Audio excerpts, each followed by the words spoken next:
ወገኖቼ ዛሬ የምንቀበለው መከራ ኋላ ከምናገኘው ክብር ጋር ሲመጣጠን ምንም እንዳልሆነ አስባለሁል ለዛውም እኮ እኛ መከራ እኮ አልተቀበልንም ታቁታላችሁ አይደል ስለዚህ ምእመናን ቅዱስ ጴጥሮስ ያለን ምንድነው የሚመጣባችሁን መከራ ምን አትበሉት አታድንቁት ከመከራው ይልቅ ምኑን አድንቁት ይላል ውጤቱን አድንቁት እግዚአብሔር ያስታውሳለሁ አንድ ትህት እኔን ማረጋጋቷ ነውና ወይ እንደው አይኔ ቢጠፋ በህይወት መቀጠል አይመስለኝም አሁን ላይ አይኔ ሰው እንደዚህ ይባላል ይሄኮ ታንቀሙት እኮ አንዳንድ የኛ ሰው እምናጽናናበት ነገር አናቀውም እኮ ይገርማቸው እንደው በእውነት የኢትዮጵያ ህዝብ ቫይታሚን እግዚአብሔር ራሱ በእንቅልፉ ልቡ ያዋጣው የሚኖር እንጂ እንዳመጋገባችሁ ወይ ነገራችን ላይ መመና ስለማታገኙት ምግብ መረጃ ሰብስቡ የብደት ዋዜማ ይሄ ነው በቃ በዚህ ወር መኪና ገዛለሁ ሰውየው እኮ እንኳን መኪና ጫማ መግዣ እኮ የለው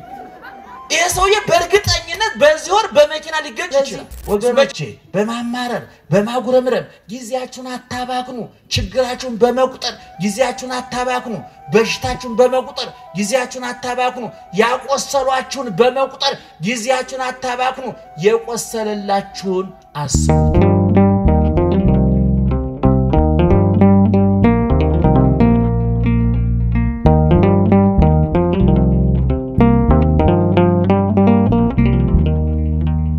በስመ አብ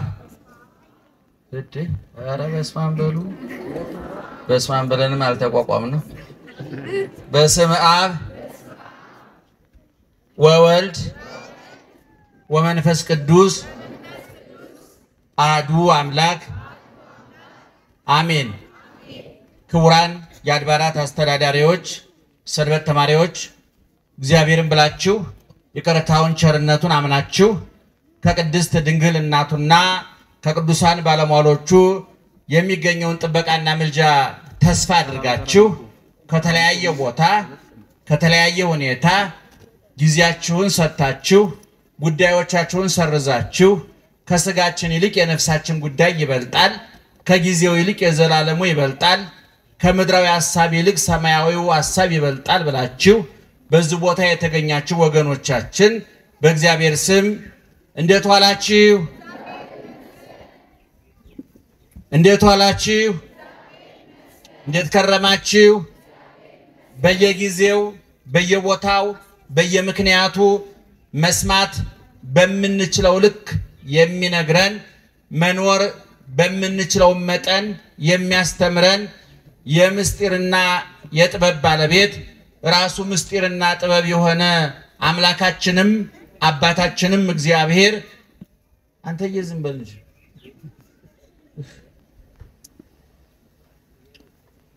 ክብርና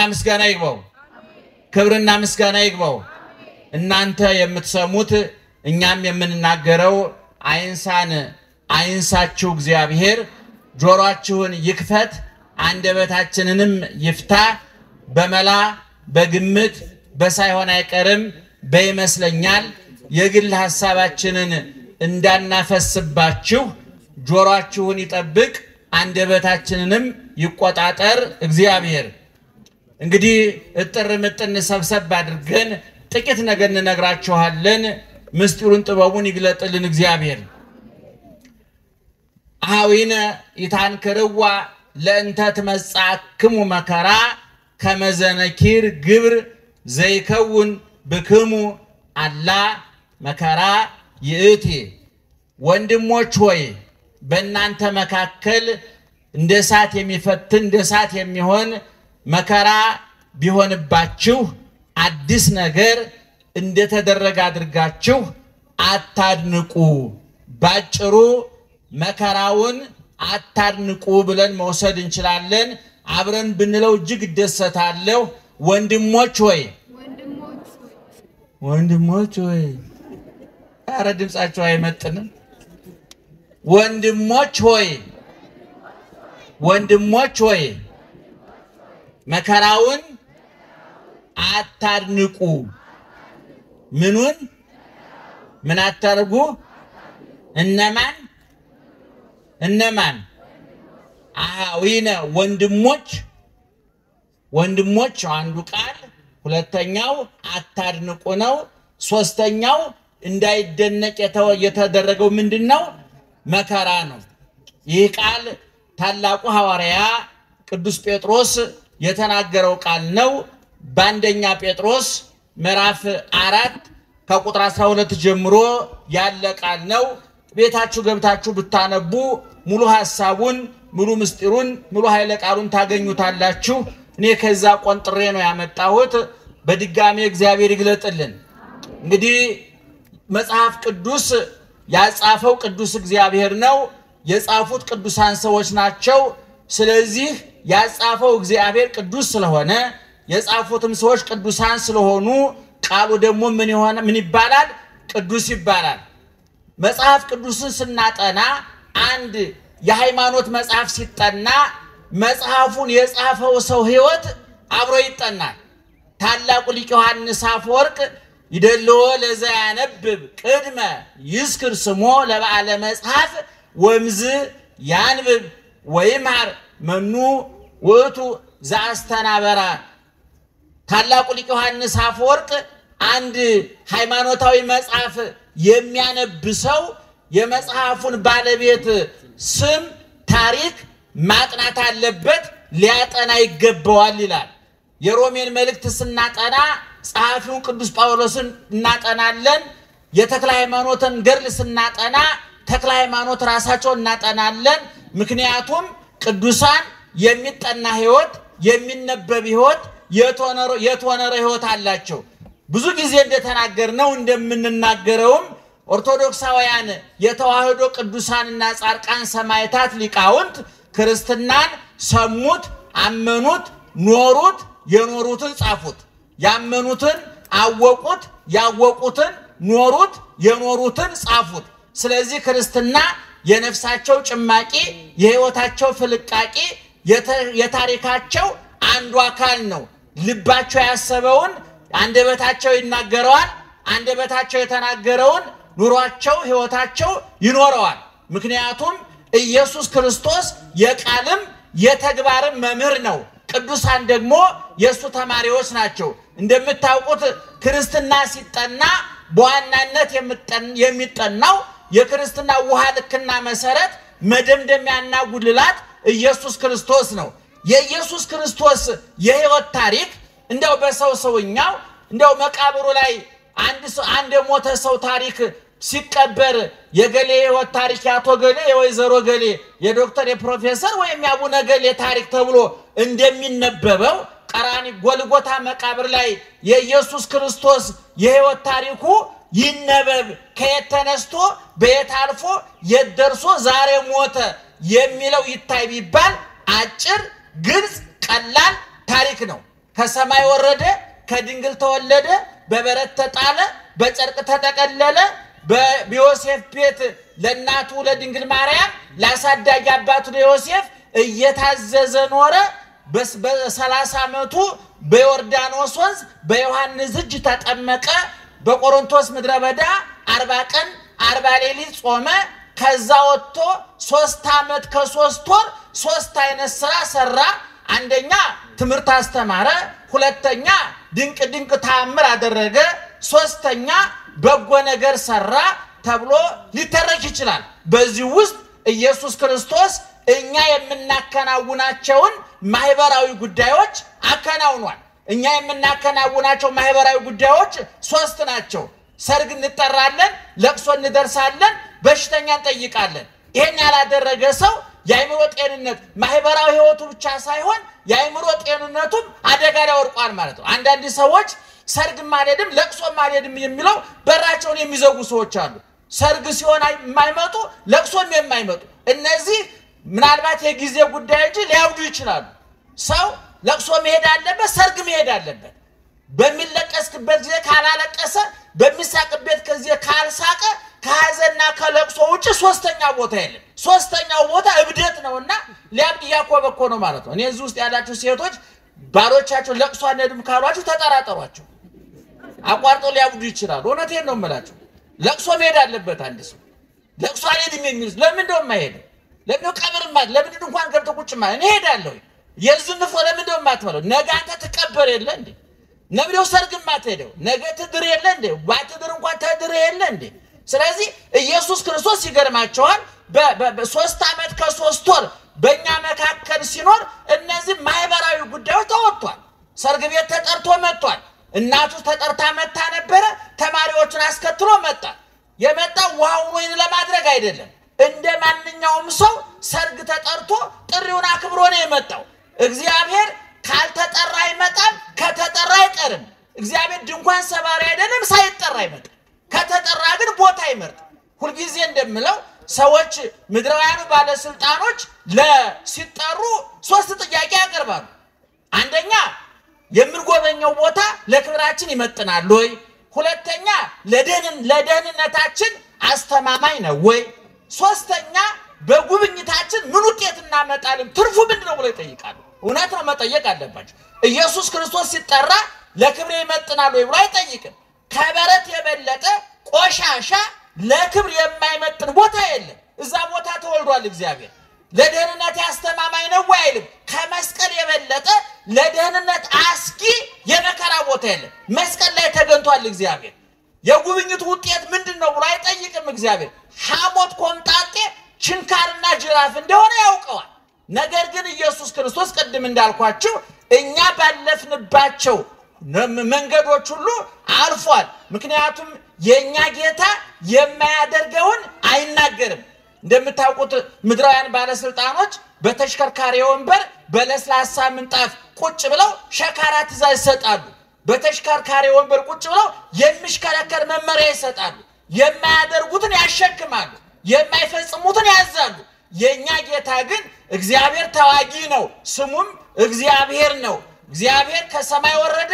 ከድንግል ተወለደ እና ገብርኤልን ሚካኤልን ሂዱ አድኗቸው አላለም እነ ኢሳይያስ እና ኤርሚያስን ተሰቀሉላቸው አላለም አድርጉ ነው ያለው እየሰማችሁ ነው አድርጉ ነው ያለው ፈጽሙ ነው ያለው እና በሐዋርያትም ቅድም እንደተናገርኩት በዚሁ መንገድ ነው ያለፉት እንደ ፈጣሪያቸው ናቸው ተመሰሉ ሺያየ በከመ አነ እትመሰሎ ለክርስቶስ ሐዋርያው ቅዱስ ጳውሎስ በአንደኛ ቆሮንቶስ ምዕራፍ 11 ላይ እኔ በሉስኪ ጮክ ብላችሁ እስቲ አረ ጮክ ብላችሁ ክርስቶስን እንደመሰልኩ እናንተም እኔን ምሰሉ እሱ ማንን ይመስላል እኛ ደግሞ ማን እንደምንመስል ታዘናል ክርስቶስን በምን አቅም ነው የምትመስለው እንዴ አልሰማችሁኝ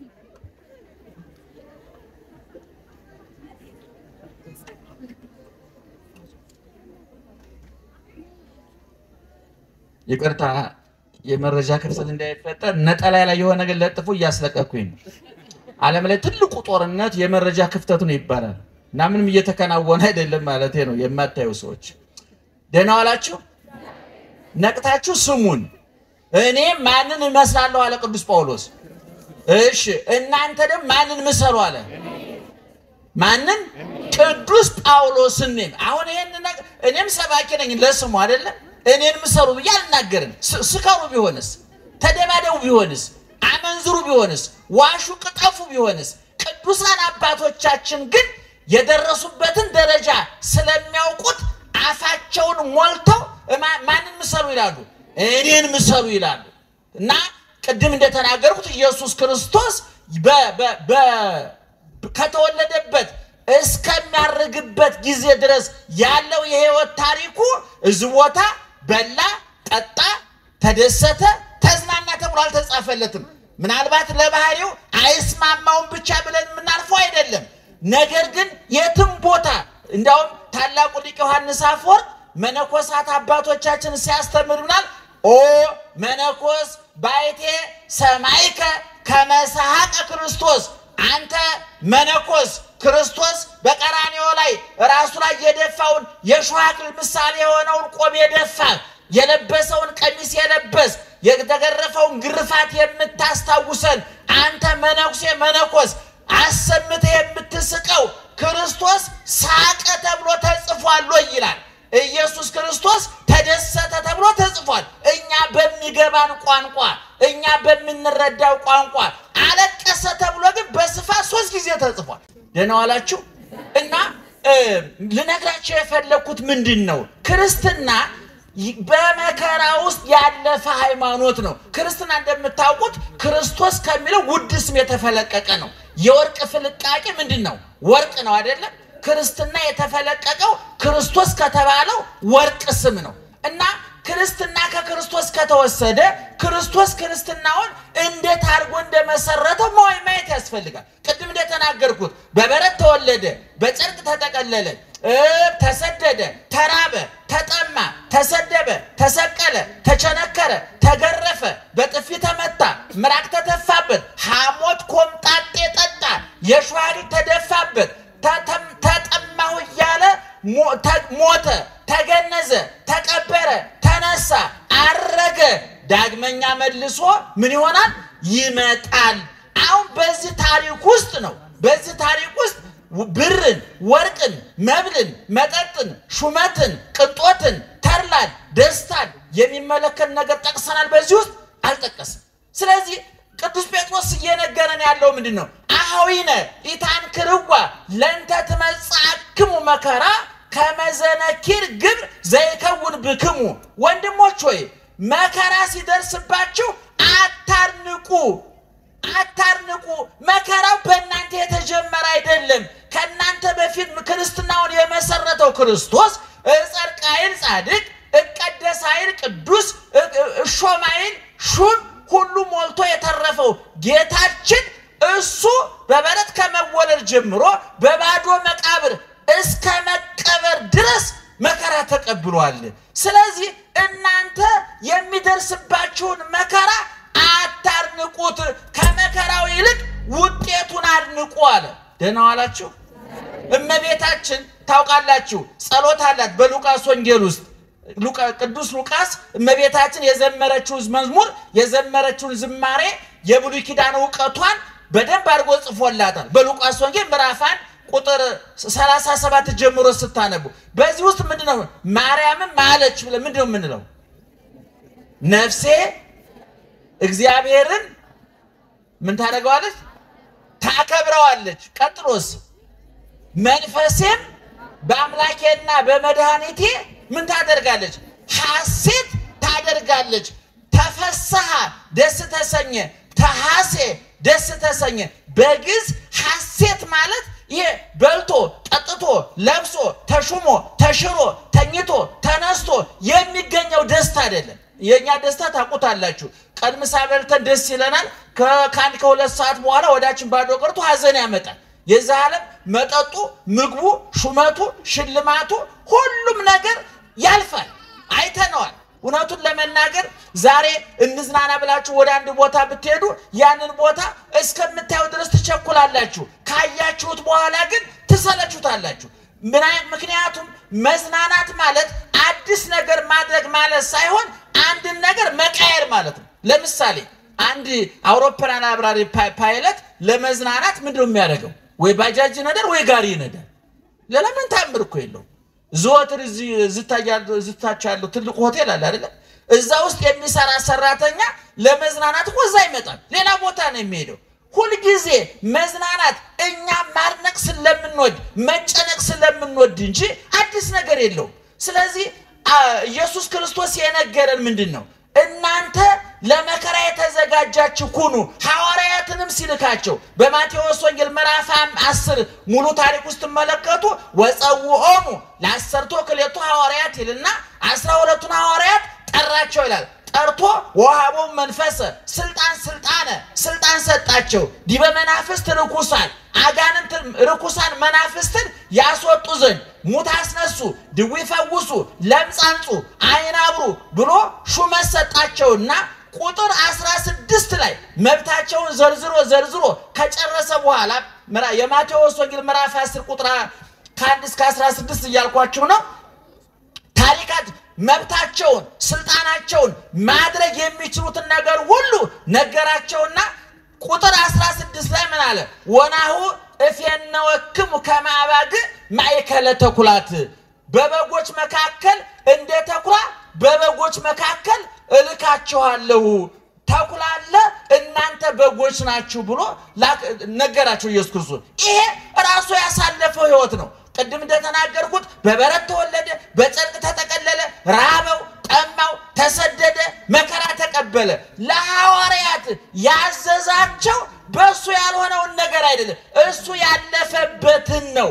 እና ቅዱስ ጴጥሮስም ለምእመናኑ ለክርስቲያኖቹ የሚነግራቸው ወንድሞች ሆይ ፈተና ይመጣል፣ እንደ እሳት ወርቅ በእሳት እንዲፈተን እንዲነጥር እናንተንም የሚያነጥራችሁ የሚያጠራችሁ የሚያሳምራችሁ ከክርስቶስ ከሐዋርያት ጋር አንድ የሚያደርጋችሁ ለሰማያዊ ሹመትና መንግስት የሚያዘጋጃችሁ መከራ በመካከላችሁ ይሆናል። ነገር ግን መከራውን በማድነቅ በመሰቀቅ አትሽሹ፣ መከራውን ተጋፈጡት ነው ያለው። እንግዲህ ዛሬ ታውቃላችሁ ብዙ ክርስቲያን የሚያየው ጎረቤቱን የሚያየው ጓደኛውን የሚያየው የተገነቡትን ፎቆች የሚያየው የእሱ ጎረቤት የሚነዳውን መኪና የለበሰውን ሱፍ የሚዝናናበትን ቦታ ስለዛ ነው መረጃ የሚሰበስበው። አሁን እዚህ ውስጥ ያለን ክርስቲያኖች እንደው በጣም ይቅርታ ይደረግልኝና ስለ አሜሪካ ካለን መረጃና ስለ መንግስተ ሰማያት ካለን መረጃ የትኛው ይበልጣል? እስኪ ንገሩን ለመናገር። እናንተ ብቻ ቋርላችሁ እኛም መነኮሳት ጳጳሳት ሁሉ ስለ ገነት ከሰበሰውን መረጃ ይልቅ ስለነ ዋሽንግተን የሰበሰውን መረጃ ይበልጥ። ሁላችንም ነን የቀለጥነው፣ እናንተ ብቻ አይደላችሁ። ነገር ግን ክርስቲያኖች መረጃ መሰብሰብ ያለባችሁ ስለማን ነው? ስለ መንግስተ ሰማያት ነበረ። መንግስተ ሰማያት ምን አይነት እንደሆነች እኮ በዮሐንስ ራእይ ምዕራፍ 21 ሙሉ ታሪኳ ተጽፏል። የከተማው ውበት ዛሬ ጎግል ብታደርጉ አንድ ዩቲዩብ ውስጥ ብትገቡ ስለ አሜሪካ ከተሞች፣ ስለ አውሮፓ ከተሞች፣ ስለ ጥራታቸው፣ ስለ ውበታቸው፣ ስለ መዝናኛቸው፣ ስለ ተሟላላቸው የኑሮ መለኪያ መመዘኛ ብዙ መረጃ ይሰጣል። ስለ ቻይና ከተሞች ብዙ መረጃ ይሰጣል። መጽሐፍ ቅዱስ ግን የሚነግረን ስለ መንግስተ ሰማያት ነው። በዚህ በዮሐንስ ራእይ ምዕራፍ 21 ላይ ስትመለከቱ ወንጌላዊ ዮሐንስ የመላክ አስጎብኝ ተሰጥቶት፣ አስጎብኚው ልብ አድርጉ መልአክ ነው። ዛሬ አክሱም ስትሄዱ፣ ላሊበላ ስትሄዱ፣ አንዳንድ ትልልቅ የታሪክ ቦታዎች ስትሄዱ አስጎብኚዎች ይመደቡላቸዋል። አንዳንዱ አስጎብኝ ከናንተ የተሻለ መረጃ የሌለው ትዝ ያለውን የሚያወራል። አንዳንድ ጊዜ ትዝ ምንም ያላነበበ ስለሚያስጎበኘው ምንም መረጃ የሌለው አይን ስላለው ብቻ። አንዳንድ ጊዜ በቴሌቪዥን ኳስ ተከታተሉ፣ እነዚህ በሬዲዮ ኳስ የሚያስተላልፉ ሰዎች አሉ። አንዳንዶቹ አይን ስላላቸው ብቻ ነው ኳስ የሚያስተላልፉት፣ ምንም ዕውቀት የላቸው ያስታውቃሉ። መቼም እገሌ ኳስ ይዞ ወደዛ እየሄደ ብሎ ለመናገር አይን እንጂ ዕውቀት አይጠይቅም አይደል? እና አሁን አያችሁ ዮሐንስን እያስጎበኘው ያለው አስጎብኝ ተብሎ እግዚአብሔር የመደበለት ለዮሐንስ ምንድነው መልአክ ነው የመደበለት። እና ዮሐንስ መንግስተ ሰማያትን እየዞራየ ጣዕመ መንግስተ ሰማያትን ተድላ መንግስተ ሰማያትን የመንግስተ ሰማያትን ጣዕሟን ደስታዋን እየዞረ ጎበኘ። ወዳው ከዛ አውጥቶ ደግሞ ገሃነመ እሳትን እያዞረ አስጎበኘው መልአኩ። ከዛ በኋላ ዮሐንስ ወደ መሬት ተመልሶ ወደኛ ተመልሶ ስለ መንግስተ ሰማያት ውበት መረጃ አስቀመጠልን። ይህች መንግስት ምን አይነት ቤት ናት? 12 በር አላት ይላል። ስንት በር አላት? ጮክ ብላችሁ ንገሩኝ። 12 በር አላት። በሩ 12 መሆኑ ብቻ አይግረማችሁ። 12 ሁሉ በር ከምን የተሰራ መሰላችሁ? ከአልማዝ ከዕንቁ የተሰራ። ዛሬ አልማዝና ዕንቁ እዚህ ውስጥ እርግጠኛ ነኝ ያለው ሰው የለም። እውነቱን ለመናገር እንደ ትልልቆቹ ሰዎችም እንደው አርቲፊሻሉን ያገኙት መደበኛው አልማዝ መደበኛው ዕንቁ እንደ በቀላሉ አይገኝም። መንግስተ ሰማያት ግን በሮቿ የተሰሩት ከምንድነው ይላል? ከዕንቁ ከአልማዝ የተሰራ። እንደገና የከተማይቱ ይሄ ወለሉ ማነ አስፋልቱ ዙሪያውን አደባባዩ የምታዩት ከንጹህ ወርቅ የአስፋልቱ የምትረግጡት እኮ ነው ምእመናን። አስፋልት መኪና የሚነዳበት ማለት እኮ ነው።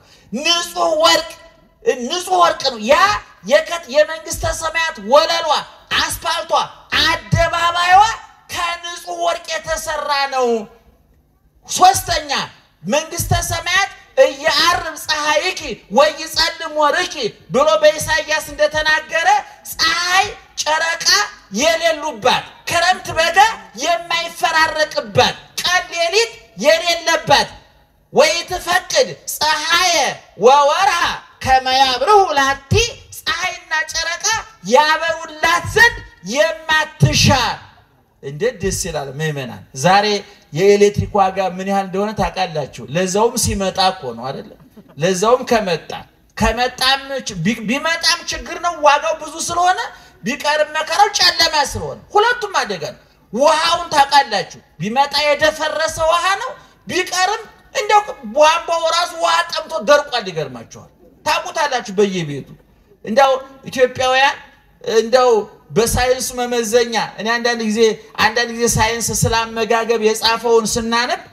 እንደው በእውነት የኢትዮጵያ ሕዝብ ቫይታሚን እግዚአብሔር ራሱ በእንቅልፉ ልቡ ያዋጣው የሚኖር እንጂ እንዳመጋገባችሁ የለንም እኮ እኔ ሳይንሱ መረጃ በነገራችን ላይ ምእመናን ስለማታገኙት ምግብ መረጃ ሰብስቡ የብደት ዋዜማ ይሄ ነው ስጋ ፕሮቲን አለው ብለ መሰብሰብ ያለብህ እኪስ የስጋ መግዣ መኖሩን አረጋግጠህ አዛኝን ማርያም ነው የምላችሁ ወተት መግዛት ካልቻል ወተት ካልሸመሉ ምን አገባ ቢኖር ባይኖር እማታገኘው የብደት ዋዜማ ማለት እማያገኙትን ነገር መመኘት ነው እየሰማችሁ ነው እኔ አንድ ሰው ጤነኛ ሆኖ መኖር ከፈለገ ሶስት ነገር ማድረግ አለበት አንደኛ በሌለው ነገር እቅድ አለማውጣት ብዙ ሰው ክርስቲያኖች ገደል የሚገቡት በሌላቸው ነገር በጀት ይመድባሉ በቃ በዚህ ወር መኪና ገዛለሁ ሰውየው እንኳን መኪና ጫማ መግዣ እኮ የለው ይሄ ሰውዬ በእርግጠኝነት በዚህ ወር በመኪና ሊገጭ ይችላል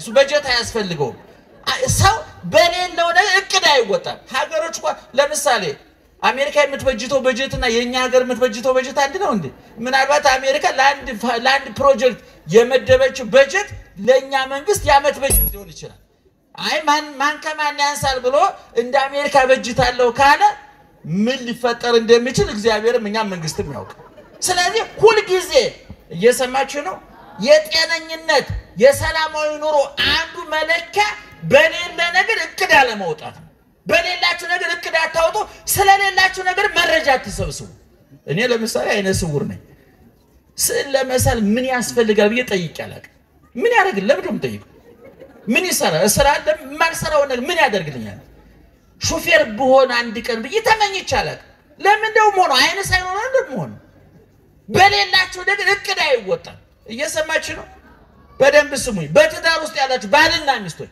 ማታ ቁጭ ብላችሁ ስትወያዩ በደሞዛችሁ ልክ ነው እቅድ የሚወጣው ብዙ ሰው ከአቅሙ በላይ ያቀደ ነው ከአቅሙ በታች እየኖረ ያለ እና አንዱ ከአቅም በላይ እቅድ አለማውጣት ሁለተኛስ በማትለውጡት ነገር ጊዜ ማጥፋት ብዙዎቻችን በማንለውጠው ነገር ጊዜ ማጥፋት እንወዳለን በቃ አንድ ችግር ከደረሰባችሁ ያ ችግር ከናንተ በፊትም ነበረ በእናንተ ጊዜም አለ ከናንተ በኋላም አለ ለምሳሌ አግብታችሁ ልጅ እንዲብላችሁ የታምር ነገር ነው አዲስ ነገር ነው እናንተ የመጀመሪያ ናችሁ እናንተ የመጨረሻ ናችሁ ለዛውስ ላይ መንግስት ልጅ መውለድ የመንግስተ ሰማያት የይለፍ ወረቀት ነው እንዴ ባይወለድስ ድንግል ማርያም አንድ ወልዳ እኮ ሔዋን 60 ነው የወለደችው 60 ሁሉ የት እንደገቡ እሷና አዳም ናቸው የሚያውቁ ምንም መረጃ የለንም ባክ ነው የቀሩ ድንግል ማርያም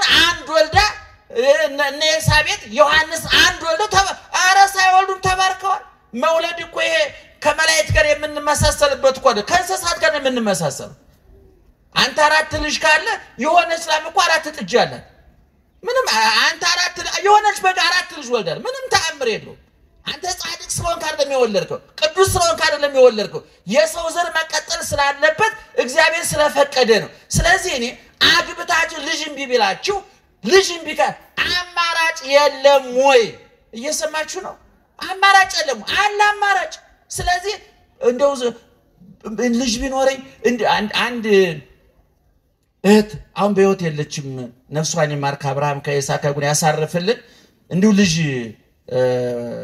አልነበራትምና መኪና ይወስድ አለች አንዳንድ ጊዜ መኪና እየነዳው ከኋላ ዞር በይና መኪናሽ እኮ ካርሴት የለውም የህፃናት ከኋላ የሚታሰሩበት ወንበር አለ አይደል መኪና አንድ ቀን የህፃናት ወንበር ሳይታሰርበት እያለ ያሳስበኛል አለ።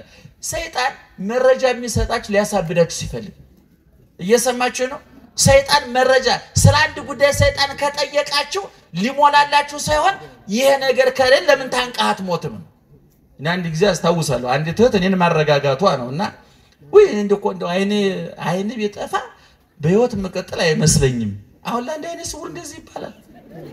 ይሄኮ ታንቀሙት እኮ ነው። አንዳንድ የኛ ሰው እምናጽናናበት ነገር አናቀውም እኮ ይገርማችኋል። እንዴ አይን ባይኖረኝ እኮ እንዴት ኖራለሁ አይባልም። ባታይም ችግር የለም ነው የሚባለው ለማጽናናት አይደለም። አንዳንድ ጊዜ በማትለውጡት ነገር ጊዜያችሁን አታጥፉ። ደህና አደራችሁ ደህና ዋላችሁ እየሰማችሁ ነው።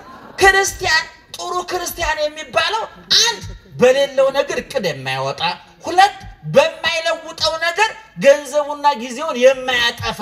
ትልቁ ችግር በማትለውጡት ነገር ጊዜያችሁና ገንዘባችሁን ታጠፉና የምትለውጡት ነገር ያመልጣችኋል። እየሰማችሁ ነው። ለምሳሌ አንድ ሰው ልጅ ቢበላው አማራጩ ምንድነው? ሌላ ልጅ ማሳደግ ይቻላል፣ ሌላ በጎ ስራ መስራት ይቻላል። ሰይጣን ግን ሌላ ስራ እንዳይሰራ ምን ያደርገዋል? እዚህ ላይ ተቸክሮ እንዲቀር ያደርገዋል። ይሄን ያኘከ ያላመጠ ተስፋ እንዲቆርጥ ያደርገዋል። ቅዱሳን አባቶቻችን ይሄን አላደረጉ። ይጸልያሉ እንጂ አይሰለቹ እና በማይለውጡት ነገር ጊዜ አለማጠፍ። ሶስተኛው ካላችሁ ነገር ይልቅ የሌላችሁ ነገር እንደሚበልጥ አድርጎ ያሳያችኋል ሰይጣን። እየሰማችሁ ነው። ያላችሁን ነገር ያስረሳና የሌላችሁ ነገር ያስታውሳችኋል። ይሄ በጣም ትልቁ ማስረጃ አዳምና ሔዋን ናቸው። አዳምና ሔዋን የሚኖሩት በገነት ነበር። ገነት አይብራራም፣ ዝም ብሎ ገነት ነው። ዛሬ እንኳን ለምለም ቦታ እንደው አበባ ያለበት ቦታ ንጹህ ቦታ ስናገኝ ምን ይመስላል የምንለው? ገነት ይመስላል። ለዚህ ነው አዳም ከገነት ከወጣ በኋላ እንባውን መቋቋም ያቃተው ገነትን በወሬና በመጽሐፍ ሳይሆን በኑሮ ስለሚያቀው ነው። ይገርማል። ዋልቦቱ ለአዳም ካልህሊና ዘንበለ በካይላ ኢላ ኃጢአቱ። እግዚአብሔርን ያህል ጌታ ገነትን ያህል ቦታ አጥቼ ቀምሶት ስለሆነ የወጣው እንባውን ሊገታው አልቻለም፣ ልቡ ሊጽናናለት አልቻለም። እና አዳምና ሔዋን ገነት እየኖሩ እግዚአብሔር ጧት ማታ እየመጣ አዳም ደህና ዋል፣ ሔዋን እንዴት አመሸሽ እያለ እየጠየቃቸው ቅዱሳን መላእክት እንደ ቡና ጣጭ ጎረቤት ጧት ማታ እየጎበኟቸው ጭንቀት የሌለበት የአየር ብክለት የሌለበት መሰደድ መፈናቀል መራም መጠማት የሌለበት ሹመት ሽረት ሐዘን ደስታ ጥጋብ ረሃብ የማይፈራረቅበት እግዚአብሔር የነገሰበትን ከተማ በነገሰበት ገነት እየኖሩ ሰይጣን መጥቶ ምንድን ያላቸው? ይሄ ሁሉ ነገር ከንቱ። ዋናው ትልቁ ምስጢር ያለው እዚች ጸበለሱ ላይ ነው አለ። ያ ጸበለስ እኮ ምእመናን ብትበሉት አያወፍር፣ ሌላ ምንም አያመጣ። ሰይጣን ግን በበለሷ ተንጠልጥሎ እነሱን ከዛ እንደሚያስወጣቸው ያውቀዋል። በኋላ ሰይጣን ከዛ በፊት ያንን በለስ እኮ ሔዋን አይተዋለች፣ አዳም አይቶታል። ግን አላጤኑትም፣ አላስተዋሉትም። እግዚአብሔር ጋር ስለነበሩ ያላቸው በስቶባቸው እያደነቁ ያንን ለማስተዋያ ጊዜ አልነበራቸውም። ሰይጣን መረጃውን ከሰጣቸው በኋላ ግን ሔዋን ቅጠሉ አምሮ ፍሬው ጣፍጦ ታያል። ከመሰናይ ፍሬው ለበሊ በቃ ውበት ጨምሮ ታያል። ሽታው ማረካል፣ መልኩ ማረካል። ጣይሙ ሳትበላው አስጎመጃትና ያችን የማትበላ የበለስ ፍሬ በልተው እነሱም ከእግዚአብሔር ተገነጠሉ፣ እኛም እንገነጠሉ። ዛሬ እናንተ የደረሰባችሁ መከራ፣ ዓለሙ ላይ እየደረሰ ያለው መከራ፣ እኛም ላይ ያለው የደረሰው መከራ አዳምና ሔዋን ካላቸው ብዙ ነገር ይልቅ በሌላቸው ጥቂት ነገር ላይ በመንጠልጠል አቅልጠው ነው የነሱ ነው። ስለዚህ ምእመናን እነዚህ ያላችሁ ነገር ብዙ ነው። ተኝታችሁ ተነስታችኋል። አይናችሁ ያያል፣ ጆሮአችሁ ይሰማል፣ ደማችሁ እየተሰራጨ ኩላሊታችሁ ጉበታችሁ እየሰራ ነው። መሽቶ እየነጋ ነው፣ እየተነፈስን ነው። ይሄ ተመስገን ብለን ይሄን እፎይ ብለን እንዳንተኛ ሰይጣን የመረጃ ማዕት በማፍሰስ በጭንቅላታችን የኛን ትተን የሌላ ሰው እንድንመለከት በማድረግ ትዳራችን ያምሳል፣ ፖለቲካችንን ያምሳል ሃይማኖታችንን ያምሳል ቢሮአችንን ያምሳል ሱቃችንን ያምሳል ማህበራዊ ህይወታችንን ያመሰቃቅለዋል ስለዚህ ሶስቱን ነገሮች ማጤን አለባችሁ አንድ በሌላችሁ ነገር እቅድ አታውጡ ሁለት በማትለውጡት ነገር ጊዜ ገንዘባችሁን አታጥፉ ሶስት ካላችሁና ከሌላችሁ የቱ ይበልጣል ንገሩኝ እስኪ የቱ ይበልጣል ያላችሁ ይበልጣል ስለዚህ ዮሐንስ መንግስተ ሰማያትን እየዞረ መጥቶ ሲጽፍልን መንግስተ ሰማያት አንድ ክረምትና በጋ ሌሊትና ቀን የማይፈራረቅባት ሁለት 12 በር ያላት 12 ሁሉ በሮቿ ከወርቅ ከዕንቁ ከአልማዝ የተሰሩ ሶስት ወለሉ ሜዳው አስፋልቱ አደባባዩ ከንጹህ ወርቅ የተሰራ አራተኛ ፀሐይ ጨረቃ ከዋክብት የማይፈራረቁባት እግዚአብሔር ወቱ ብርሃና የከተማይቱ ብርሃን ማን ነው ይላል ዮሐንስ ራሱ እግዚአብሔር ነው የብርሃን ምንጭ የኃይል ምንጭ ፀሐይ ጨረቃ ከዋክብት ናቸው ወይም ደግሞ ከውሃ ከነፋስ የሚገኝ ኤሌክትሪክ ነው በመንግስተ ሰማያት ግን በቀን ፀሐይ በሌሊት ፀሐይ ጨረቃ ኩራት ሻማ አምፖል የሚባል ነገር የለም ክረምትና በጋ ሌሊትና ቀን ሐዘንና ደስታ የለም በከተማይቱ ሹመት ሽረት የበላይ የበታች ገዥ ተገዥ ሰጭና ነሽ የለም ሰጭና ተቀባይ የለም ፖሊስ የለ ሌባ ዶክተር የለ በሽተኛ አዛዥ የለ ታዛዥ ሁሉ እኩል ሆኖ ክርስቶስን መስሎ የሚኖርባት ከተማ ናት እዛ ነው የምንገባው ምእመናን ይሄን ነው ማድነቅ ቅዱሳን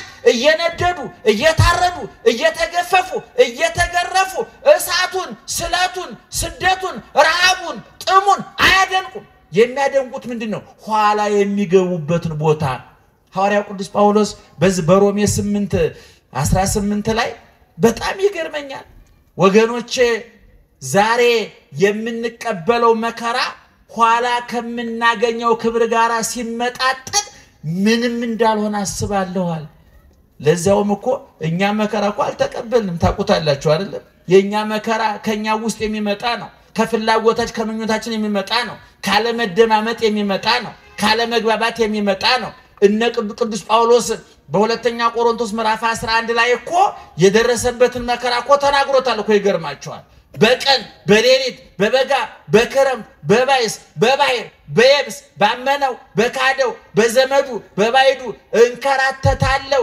በባህር ላይ መርከቤ ማይበር ሞገድ እየናጣት ካሁን ሰጠምን ይያል ከመከራ ተርፈናል አይሁድ 5 ጊዜ 40 ሊሞላ አንድ ሲቀረው 40 ሊሞላ አንድ ሲቀረው 5 ጊዜ ገረፉኝ በድንጋይ ወገሩኝ ይሄ ሁሉ ነገር አይገርመኝም እኔ ቀን ከሌሊት በቀን በእውኔ ሌሊት በህልሜ የሚያናጉዘኝ እረፍት የሚነሳኝ የአብያተ ክርስቲያናት ጉዳይ ነው አለ ስለዚህ ምእመናን ቅዱስ ጴጥሮስ ያለን ምንድነው የሚመጣባችሁን መከራ ምን አትበሉት አታድንቁት ከመከራው ይልቅ ምኑን አድንቁት ይላል ውጤቱን አድንቁት በነገራችን ላይ በጎበዝ ተማሪና በሰነፍ ተማሪ መካከል ያለው ልዩነት እንደው ታውቃላችሁ ሰነፍ ተማሪ ፈተና ያደንቃል ሰነፍ ተማሪ ፈተና እንደሚወርቅ ስለሚያውቀው አስቀድሞ ምን ይላል ቲቸር አይወዱኝም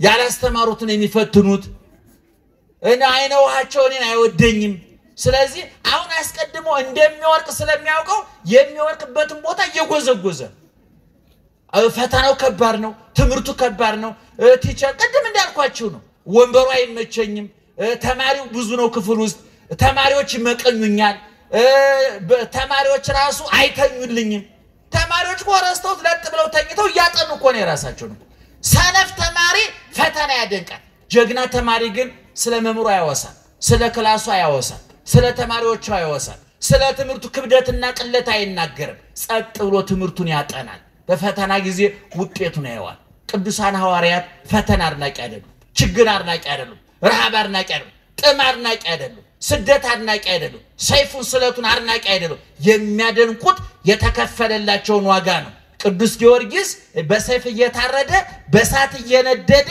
እንደ እየተፈጨ እየተቆላ ያ ሁሉ የመከራ ዶፍ እየወረደበት እንዲህ አለ እፎ ይሄሊ ከመ አምላኬ ተሰቅለ ዲበፀ መስቀል እኔ ጸድቃለሁ ብዬ ነው ገነት ገባለሁ ብዬ ነው የዘላለም ሕይወት አገኛለሁ ብዬ ነው ብታረድ እከብርበታለሁ ብነድ እቀደስበታለሁ ብገፈፍ ብገረፍ የብርሃን ልብስ እለብስበታለሁ እኔ ብራብ ብጠማ የሕይወት እንጀራ የሕይወቷ እበላበታለሁ እጠጣበታለሁ እስር ቤት ብገባ መንግስተ ሰማያት እገባበታለሁ የኔ ጌታ ቀራንዮ ላይ ያን ሁሉ ዋጋ የከፈለው ምን አገኛለሁ ብሎ ነው እሱን አላስብም ወይ ክርስቲያን ሁለት አይን ሊኖረው ይገባል ደህና ዋላችሁ ስንት አይን ሁለት አይን ሊኖረው ይገባል አንዱ ቀራንዮ ላይ በመስቀል የተሰቀለውን ጌታ በቁስሉ ውስጥ ከነፍቅሩ የሚያይ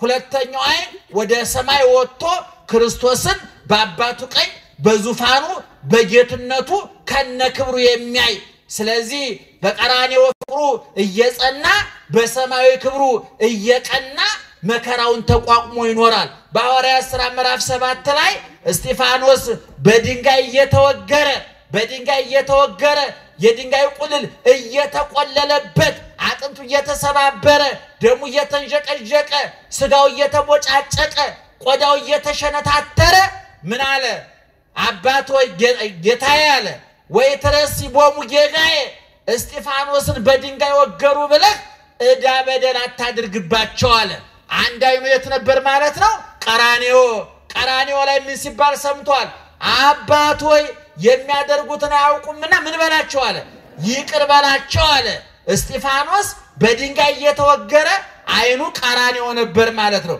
አንድ አይኑ ደግሞ በሰማይ ነበር ኢየሱስ ክርስቶስን በሰማያዊ ክብሩ በአብ ቀኝ ተቀምጦ አየው ይላል ስለዚህ እስጢፋኖስ ስንት አይን ነበረው አንድ አይኑ ቀራንዮ አንድ አይኑ መንግስተ ሰማያት የኛ አንድ አይናችን ቴሌቪዥን ላይ ነው ሌላው አይናችን ደግሞ ነው ቦታ ነው ታውቁታላችሁ ስለ ጎረቤት መረጃ በመሰብሰብ የባከን ሰዎች ብዙ ሰው አበሻ ስለ ጎረቤት መረጃ በመሰብሰብ ጊዜውን የሚያጠፋው ጎረቤት ዶሮ እንደታረደው መረጃ ይሰበሰብኩ አበሻ በግ ታረደ ዶሮ ታረደ እንደሃደ ሶፋ ቀየሩ መጋረጃ ቀየሩ መስኮት የማይረባ መረጃ ሲሰበስብ አብዶ ቀውሶ ቅድም ነግሬያቸዋለሁ ስለሌለው ነገር መረጃ የሚሰበስብ አብዶ ቀውሶ ይቀራል እኛ መረጃ እንዲኖር የታዘዝነው ስለማን ነው ስለ መንግስተ ሰማያት ወናሁ እዜነወክሙ አዲስ ዜና እነግራቸዋለሁ ተብሎ እንደተነገረ አዲሱ ዜና የመንግስተ ሰማያት ጉዳይ ነው